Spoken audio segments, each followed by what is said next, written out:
What's up? I forgot what to say again. You wouldn't believe we're prepared for this, but we are. We are. This part is the hardest part. The beginning, I have a hard time with this part. It's like that camera is us meeting a new person. It really is.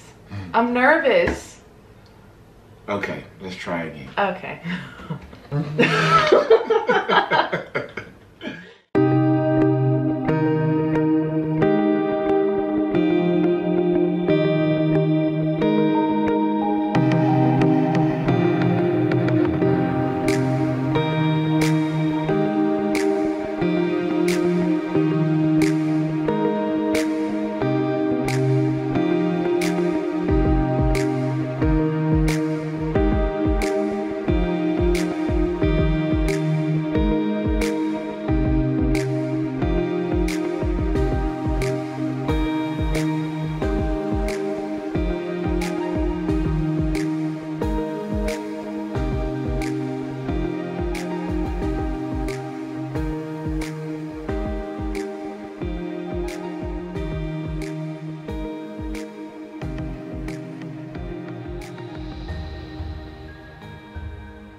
What's up, guys? How y'all doing?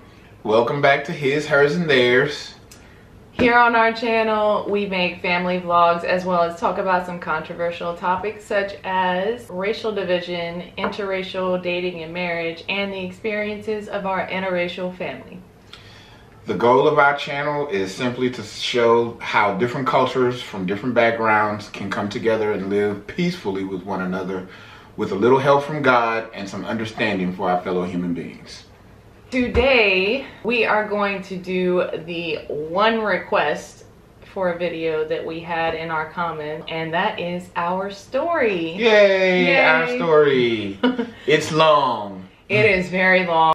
We have not done this yet for several reasons. One, it is a hard story to tell. We've been together for almost 21 years. We had to write some stuff down. The other reason we've been so hesitant to make this video is because, especially part one, the first part of our story, it's not exactly a happy story. Parts of it, well, pretty much all of it. Yeah, those first 10 years were pretty rough. Yeah. All of that being said, we're going to go ahead and dive into it.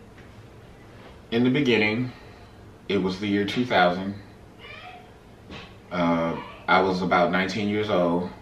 I was 15. We went to the same high school, but I'm a little older than her. She was a freshman my senior year.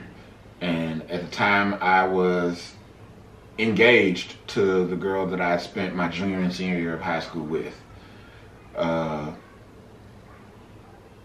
We had gone through a lot. I had joined the National Guard. When I came back from my training, we were involved in a fatal car accident in which she passed away. I spent a couple of weeks in the hospital in the ICU, and then because I was driving, they took me to jail as soon as I came out of the hospital.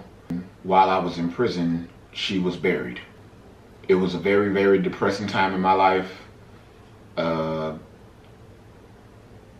And I really wasn't in a very good place. I had taken as much time as I could trying to you know, wrestle with the whole thing. You know, blaming myself and all of the things that a person goes through when you go through something like that. That's where I was before we met. I noticed him before we actually met. I did notice him his senior year and my freshman year in high school. But he was with the woman that he's referring to, his fiance. I noticed him from afar. I thought he was really cute. But that's pretty much as far as it went my freshman year and his senior year. I saw him in the hallways, at the lockers. And then sophomore year for me, he had already graduated. The accident happened and they actually announced over the intercom that both of them had died. They were misinformed as far as, you know, because they were both in the hospital at the time, and I think his diagnosis wasn't. Yeah, it was pretty bad. You know, I had to have major surgery, and it's crazy because I want to say maybe a month or two, no more than 3 months after the accident, I came back to the school, and I got the unique experience of knowing what it feels like to be looked at like a ghost. As I walked through the halls, people, you know, a lot of people thought I was dead. Yeah. So to see me walking down the hallway, it was shocking for them and extremely weird for me. And that very day that he came back to the school, I was in a class with my best friend, and we were in pre-algebra together. And our pre-algebra teacher happened to be a teacher that he was very close to. He came into our classroom the first day that he came back to the school. And I saw him walk in. Obviously, I had heard about the accident, and I just remember thinking, he looked so sad. I wanted to make him feel better. And I told my friend that I knew that we were going to end up together. I had no idea that she was even in that class, and she had no idea that her best friend and my younger brother were having a thing. So at the time, we were just a few feet away from each other. We still had no idea what destiny held for us. So fast forward maybe a week or two after that, and I'm sitting at home in my mom's house watching TV, being depressed, and my younger brother was a senior at the time, and he only had like 4 classes, I think. And so he calls me up and he asks me what I was doing, and I'm like, I'm watching TV, man, you know, like trying not to be as depressed as I am. And he's like, okay, and hangs up the phone, and about 15 minutes later, he's walking through the door like, put some clothes on, we're going. And I'm like, going where? And he's like, just put some clothes on and come with me.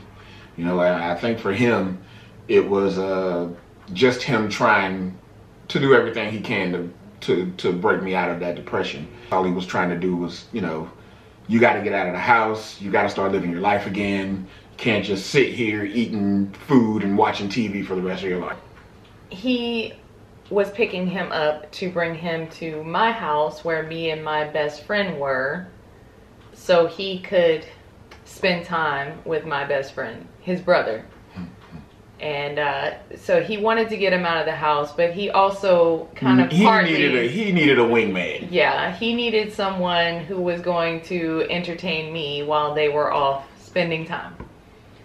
At the time, I had been honestly flat out propositioned as a charity case from some of these girls at the time who knew my situation and felt sorry for me, and they wanted to make me feel better. And I, you know, it's not the type of person I am, first of all, and second of all, I, you know, really wasn't interested in having sex. I wasn't, and I wasn't really interested in trying to start another relationship either. I just for the most part, I wanted to be left alone. But while I'm sitting here with my now wife, and my brother's off with her friend doing whatever they were doing, we just talked. And one of the things that I remember the most about our conversation is what wasn't said. You know, all the girls that I had spoken with up to then made no bones about talking about my accident, they were not shy about letting me know how sorry they felt for me and what they were willing to do to help me feel better. Jamie was different though. You know, that entire conversation, we must have talked for about 3 hours, and not one time did she even mention that car accident. Not one time did she mention feeling sorry for me. Not one time did she proposition me.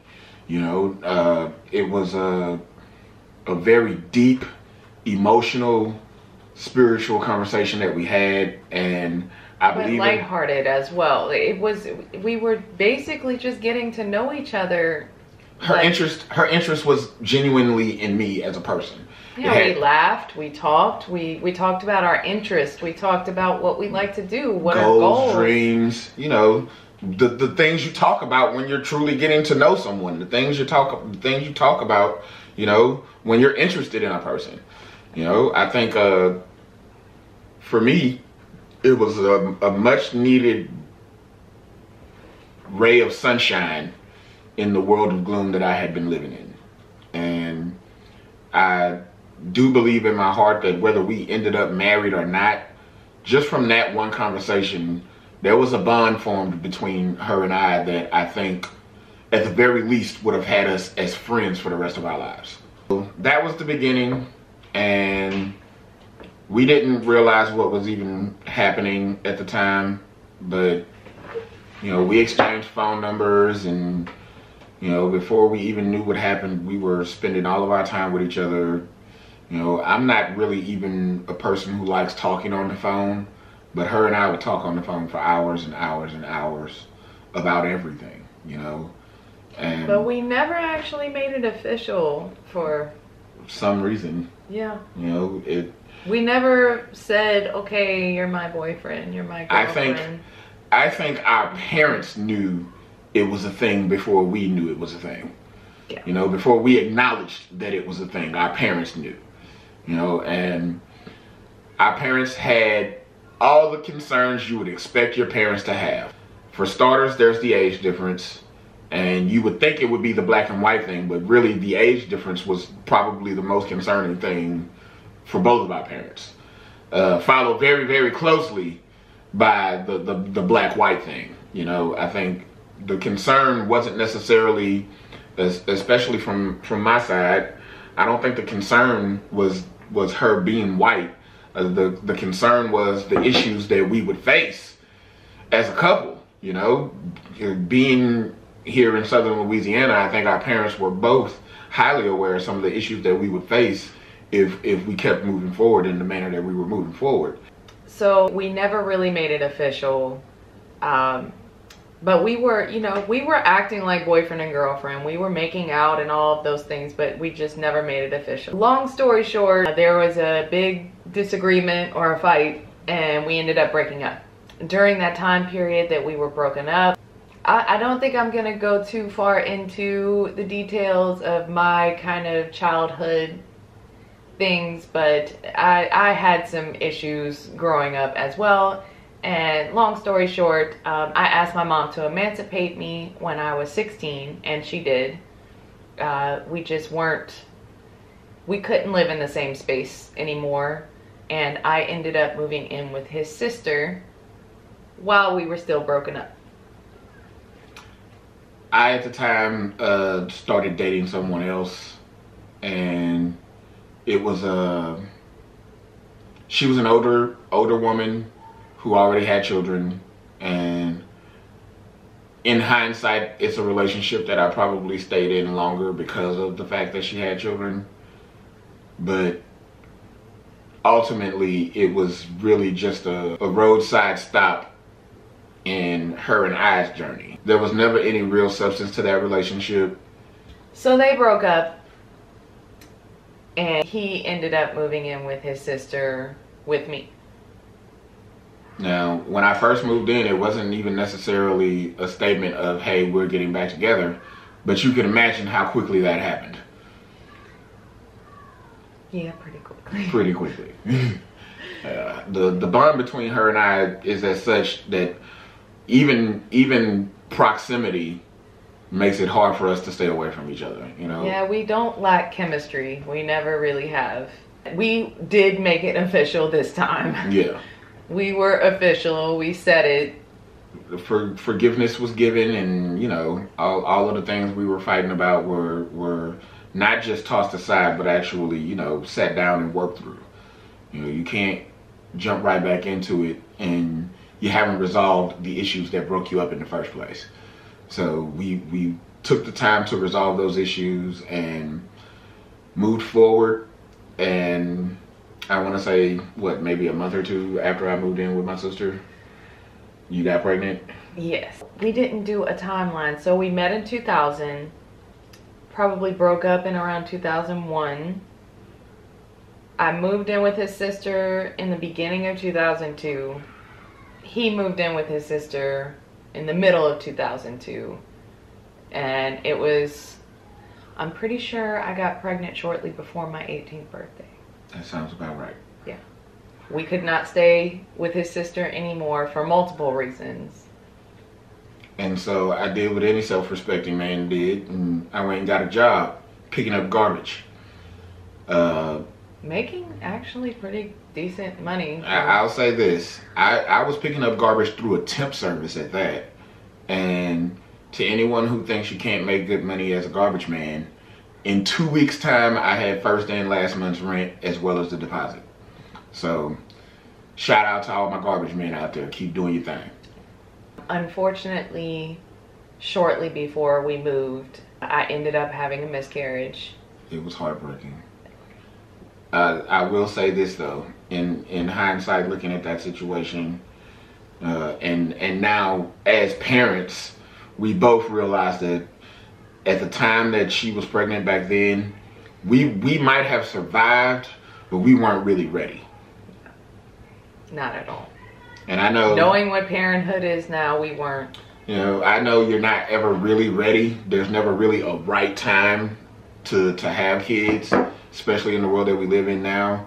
But I'd say we were woefully unprepared back then as compared to when we actually did end up having children. We moved out in 2003. I can't remember when in 2003. This is 20 years, guys. Some of it, you know, our memories, you know, we're getting older. I'm at that age where my memory kind of works in 5-year blocks now. Yeah. You know, so to remember exactly what year each thing happened is kind of difficult. We're pretty sure it was 2003. We moved out, moved into a rough neighborhood, but not as, we didn't mention that either. His sister lived in a pretty bad neighborhood. So we moved out, moved into not as bad a neighborhood, but it wasn't a great neighborhood either. We moved in together, and for a while everything was okay, and you know, bills got paid and I kept working and everything was going well, and we started meeting people through friends that we already had, and that's when things really started, you know, the beginning of things going sideways. Well, and I mean, you have to remember, we were not in a very good place, honestly, either one of us from the beginning. You know, we told you how we met and what happened right before we met, and then right before we moved into this apartment, I had a miscarriage. We were easily vulnerable. Easily moved in any direction, honestly, and we didn't have a very solid foundation in the things that we needed to have them in, and the influence quickly became evident and obvious as we started hanging out with some of the wrong people, doing things that we shouldn't have been doing, you know. And I think those of you out there who have been there know exactly what I'm talking about. You know, you find yourself doing some of those things that you said you would never do, trying some of those things that you said you would never try, and before you know it, things are out of control. And they stayed out of control for quite a while. They did. Not only did they stay out of control, but we as a couple, the apartment that we were living in, it all became the epicenter of everything that was going on, you know. People wanted to have a get-together. You go to Jamie and Anthony's house. Yeah, that's another thing about us. People kind of gravitate towards us, even now. Now it's definitely more in a positive light. Not that there was no positivity to it back then. The company we were keeping and the activities we were engaging in were not very positive. And it's one of those things that's just kind of, it's kind of crazy the way it all really played out. You know, we would help people when we could help people, but we partied a lot. You know, we partied too much. and it led us down some roads that are very difficult to navigate your way off of. Eventually, where we were staying was no longer tenable because of some of the decisions that we had made, so we had to move. We moved into another apartment. We had 3 roommates. And it got crazy. One of our roommates ended up shooting someone. I almost want to explain that whole story, but I'll just say this. He was done wrong. And he was a guy who was really trying to change the trajectory of his life, and he was getting screwed over. But when you grow up in that, his older habits were hard to get rid of, and it's that he responded to that exactly the way he normally would have responded to it, and he shot the guy. The guy didn't die. They knew where he lived. They came and got him. In the midst of them coming to get him, there was a shootout. We got kicked out of our apartment. That's the long and short of it. After that, we moved into another apartment, and we probably should have said we just don't need any more roommates at this point, but we were still young and kind of dumb, and we still had roommates. The biggest reason we kept roommates is because we wanted to have extra money. And by having roommates, you get it, you know, that's the whole point.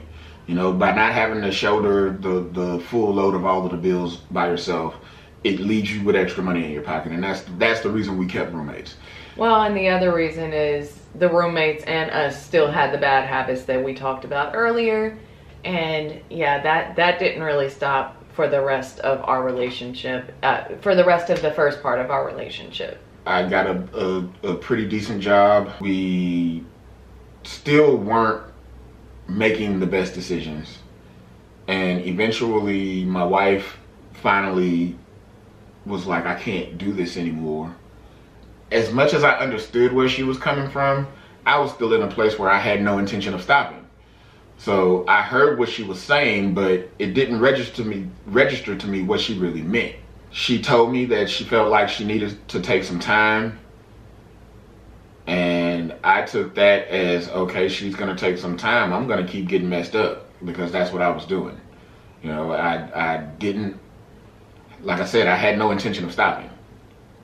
And I didn't really understand that what she was saying was, you know, I can't do this anymore. Like, really, I can't do this anymore. And if you're going to continue to do this, as much as I love you, I can't. You're gonna be doing it by yourself. And it was one of the hardest things I've ever had to do, but as hard as it was, I think long term, it was also one of the best things that she's ever done for not only our relationship, but for herself personally, and even for me, as difficult as a time as it was to go through. Looking back at it, I know that we're not sitting here now as strong together as we are without going through that. So she left, and that was at about the end of 2005. I would spend the next 2.5, almost 3 years figuring it out. And you could probably imagine it definitely got worse before it even started getting better. I realized as I was going through it, you know, you wake up one day and you realize that all of the people that you hang with are in one of 3 categories. You know, they've either died, or they're in jail, or they completely and totally removed themselves from the situation. I started to realize that those were my options. I'm either gonna do this until I die, I'm gonna do this until I go to jail, or I'm gonna wake up and remove myself from the situation. In the midst of all of that, her and I were, you know, kind of on again, off again with even communicating with each other. Yeah, I got in another relationship, and then that relationship ended, and then he got in another relationship, and we were communicating on and off. I want to make it clear, we were communicating with one another, but neither of us cheated on whomever we may have been dating at the time. We did not cheat on either one of our significant others with each other during that time. That's not how we rock. But it was definitely undeniable that our business with each other was unfinished. As to whether or not there was something more long-term there, it couldn't really be truthfully explored until all other situations had resolved themselves. namely me. I did the only thing that I felt like I could do, and I left Baton Rouge. I ended up getting pregnant. This is the part of the story that's kind of difficult. Okay, I'll say this. You know, I was not here when the twins were born, and I wasn't there for the majority of that pregnancy either. And it's one of those things that you look back at and realize that it went the only way that it really could have gone and actually worked out. You know, I think if it had gone any differently, we might not be sitting here together with each other. So he left to clean himself up. I did. And he came back when they were about 6 months old.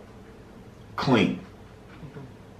It wasn't until I was able to look at the twins through clean and sober eyes that I realized what I had been risking the whole time. That I realized that everything that I ever really wanted was right in front of me. I couldn't see it because I was blinded myself. Whenever I came back, there was tons of speculation as to what would happen with her and I. You know, some people were all for it. I did not even know that he was back. I was never not in communication with his family, like the whole time. When we broke up, I was still always communicating with his family. She probably actually spent more time with my family than I did. Yeah, his family and I, we're connected, we love each other, and they've always let me know that, you know, I'm their daughter no matter what happens with us. So I was always over there anyway, and constantly in communication with his sisters and his cousins. So his cousin tricked me into going to his parents' house, which I did on a regular basis. You know, we went to her parents' house, we went to his parents' house. His mom and her mom are twins, by the way. Yeah, that runs in the family. Yeah. So yeah, she's like, okay, are you coming over today? We're having a get together. I really wanted you and the twins to come. I was like, okay, you know, and she kept rushing me for some reason. You know, I was like, okay, I have 2 babies. I have a diaper bag to pack. I have all these bottles and diapers. Can you give me a few minutes? She's like, no, hurry up. So I get to his parents' house and he had gone to the store. And I still didn't know he was there. So I just walk up like casually. I didn't know what was going on. And his dad gave it away. Yeah, my dad can't hold water. Yeah, I walked up and he was like, oh, he's at the store. And I was like, who? He was like, Tony. I was like, Tony who? I was like, my Tony? He was like, yeah, him and his sister went to the store. I was like, oh no. She tried to leave. Yeah, his cousin wouldn't let me. And I was like, well, you're at least gonna come for a drive with me because I have to clear my head. You can't just drop this bomb on me. At that point, it had been almost a year since we had even spoken to each other. Yeah. But yeah, he came back. Obviously, we got back together and ended up pregnant again. Yeah. Within a month of me coming back. Yeah, he came. So, and April is always a month for us. We forgot to mention that. So we met in April. He came back, I think, April Fool's Day. Mm-hmm. April 1st. That's correct. And we got married April 10th. Mm. But yeah, he came back in April. I got pregnant in May. So the twins were about 7 months old when we found out we were pregnant with our third, Anthony. They are 17 months apart. Mm-hmm. And I think that almost concludes the first 10 years. I mean, okay, so we had the baby. Anthony was born in 2009, so. Yeah. But so, this video is supposed to be our story the first 10 years. So Anthony was, She got pregnant and we moved in together. Mm-hmm. And I actually was able to get my old job back, the one that I had before I moved away from Baton Rouge. We found an apartment pretty close to where I worked. Mm-hmm. It was kind of small, but it was enough. When we first started dating again, the goal was to move. We were gonna take it slow and maybe not rush into moving in with each other and everything. Yeah, we were gonna date. We were gonna date for a while. Like, what did we plan on? At least a year. At least a year before we really got serious. Yeah, before we got serious. But then she got pregnant again, so that kind of sped the timeline up. Yeah. And then about a year and a half after Anthony was born, we got married. Yep. And that's the first 10 years. Yeah, that concludes the first 10 years of our relationship. Stay tuned for part 2. Thanks for watching. Don't forget to hit that like if you liked this video, and I hope you did. Like, subscribe, comment down below. Leave questions if you have any questions about the first 10 years. We'll try to address those questions in the next video. Yeah, also comment down below and let us know of any other videos that you guys would like to see us do. Any questions you might have, or, you know, suggestions for other videos that you might like to see. The second 10 years will be coming soon. But for now, praise Him in the morning. Praise Him in the evening. Read your Bible often. And don't forget that life is a precious gift from God, so make sure you're out there living it to your fullest extent. Amen. Take it easy, his, hers, and theirs, fam. See y'all later.